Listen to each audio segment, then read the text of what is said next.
Hello, hello. Elise and Dan here, and today's Deep Life episode, we are going deep on training schedules. Yeah, so specifically how to set up your, we'll say, weekly training, whether it should be like body part splits, meaning like chest day, back day, leg day, arm day, all that, or are you better off doing full body workouts every day?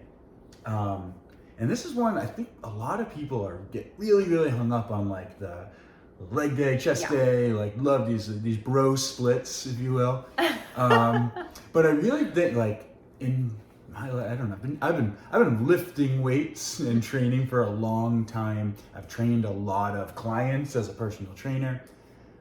I think that for the most part, with normal people, so basically if you're not a bodybuilder and if you're not on steroids, you should be training more full body. You can train everything every day. Yeah, I was just gonna say, where did they even come up with like the back days or leg days, really, for bodybuilders? Yeah, and it literally is that. It's basically just old bodybuilding workouts from like the 60s through the 90s, where you have these guys who are on tons of steroids, and then they'd post in some, Muscle and Fitness magazine or something like, oh, well, this is what my workout looks like. It's 12 different chest exercises on Monday, and they were able to do this crazy amount of volume for a specific body part because they had a lot of help with the anabolic steroids, and also they're like genetic freaks and people who probably just naturally grow muscle easily and recover easily. Most people aren't genetic freaks and aren't on tons of steroids. So it's like you don't need a week to recover. And most likely from the amount of volume you're doing, a week is too long to recover. You're gonna lose the opportunity to like stack good days on top of each other if you bench press on Monday and you don't bench press again until Monday and you don't do any chest. Where if you do, bench press on Monday, but there's some push-ups somewhere in your workout on Tuesday, and on Thursday you're doing incline bench. And doing that with every body part, so you're getting a little bit of legs, a little bit of squats, little RDLs, and then if your legs are exhausted and you had planned on doing legs either the next day, you can just modify it, do something lighter or something that's more stretch worthy or whatever. Yeah, it allows you to be a little bit more intuitive with your training. It allows you to connect with your body more, really. And it also allows you to like use your body more naturally the way it should be used. Because if you're doing, like I said, like 12 different chest exercises, then you're putting yourself in really weird, like isolated movements where you're sitting down, you're things that just don't carry over to life, that don't carry over to like natural human movement. Where when you're training your full body, you can think about these more, compound lifts. You can do, thrusters or a clean and a press and some rotational. Exactly. Love rotation. More rotation. You can train, your back every day, and then you don't need to do a ton of anything because you have the frequency and the consistency of doing a little bit every day. So as we wrap up this rant on full body training, most people are going to benefit a lot more from being able to do a little bit every day than do a ton one day and then need a whole week to recover. Exactly. And it's also going to allow you to improve movement quality. You can do more cool things because you can't be like, oh, well, tomorrow's leg day, so I can't, do whatever. I can't bend over and pick this up. Or I can only fit in so many different squat variations.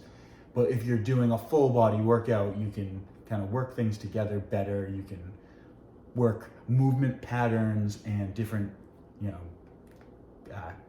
for the worst, collections of muscles, I guess we'll say, muscle groups together more so. And I think one of the things too that always comes to mind, because when I started training, and especially training with Dan years ago, like I would always tell him, like, I want to do a lot of ab exercises for my abs, or I want to shrink my butt. And so like, let's do squats. I didn't know at that time that squats were they do make you smaller and tighter, but they can also build your thing.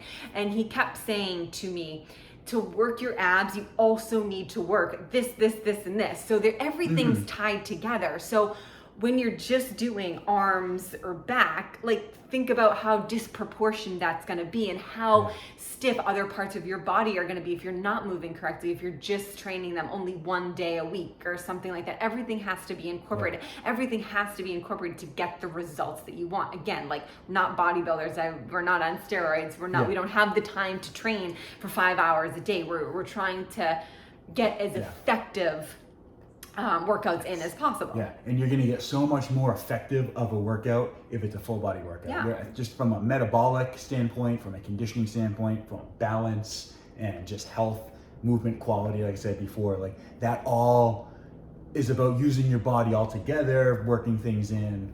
And it has more carryover to the real world. Think about like, you know, this image we have of like cavemen. They were jacked. They all looked really good. They were lean, healthy, and they're, you know, they're running, they're squatting, they're picking stuff up, they're carrying water, carrying meat, like climbing, doing all these things you have to do.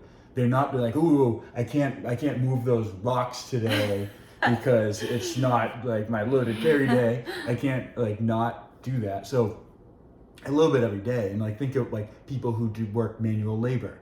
They're doing the same thing every day. They're just not doing too much of it. Yes, yeah. So they recover.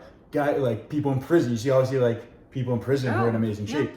They're not doing, you know, body part splits. They're doing full body workouts every day. Well, they can. Like, it's you're doing what you can with the space you have, cramming your workout in, being efficient, and you know, just training the right way. So, if we are comparing these, I would say, if you've never done full body workouts, give it a try. I think you will really, really appreciate the difference in how your body feels.